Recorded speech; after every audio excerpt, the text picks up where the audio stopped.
North Country congresswomen will keep their seats in the House of Representatives as they beat out Democratic candidates on election night. 7 News reporter Thomas Caffarella tells us how they celebrated the win.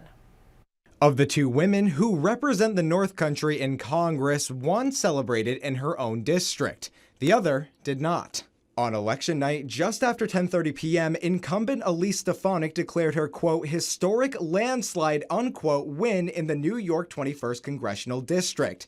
It is believed that the congresswoman didn't celebrate in her home district, instead choosing to be at Mar-a-Lago with former President Donald Trump. She was challenged by Democratic candidate Paula Collins, who is already looking to next election.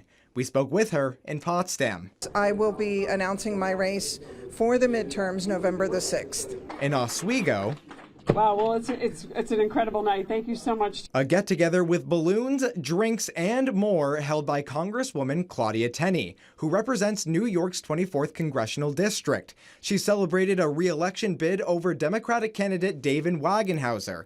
Tenney excited to continue to serve the district from Watertown down into the Finger Lakes region. What we're trying to do is provide aggressive advocacy for everyone in this community and everyone across this huge district. And it's such an honor and a privilege to represent this beautiful part of New York, all the way from Alexandria Bay to the Niagara River. Easy roads to victory tonight for North Country Representatives Claudia Tenney and Elise Stefanik.